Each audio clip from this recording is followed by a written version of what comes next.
Salif, un artiste tellement technique que même les plus grands le citent en référence. Un artiste respecté par toute une génération, mais malheureusement que le grand public connaît à peine. Nous sommes à la fin des années 90. Le rap français explose. Des groupes comme IAM, NTM ou Lunatic ont déjà posé les bases. Dans le Val-de-Marne, un jeune rappeur affûte ses textes. Il fonde d'ailleurs le groupe Nizet avec le rappeur EXS. Très vite, ceux qui écoutent comprennent. Ce type n'est pas comme les autres. Sa plume est chirurgicale. Ses rimes, elles, sont longues, complexes. Il ne rappe pas pour faire danser. Il rappe pour marquer les esprits. En 2005, il sort Tous ensemble, chacun pour soi. Le titre, lui, annonce déjà la couleur. Lucidité, individualisme, introspection. L'album impressionne les puristes. Mais Salif reste un artiste d'initié. Puis ensuite, arrive l'album Boulogne Boy. Et là, il franchit un cap.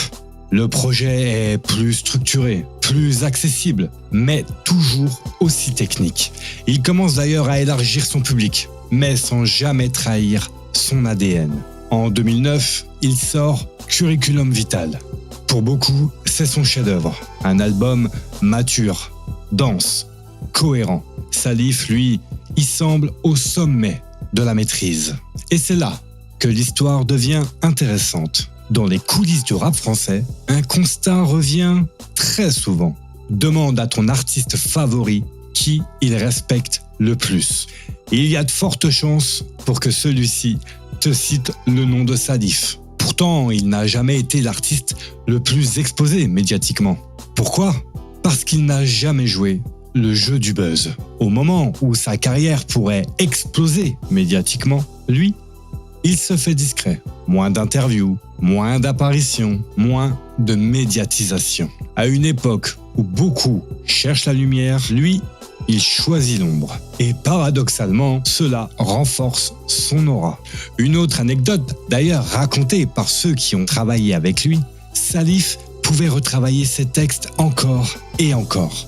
Une rime imparfaite, il recommençait. Un placement qui ne sonne pas juste, il ajustait.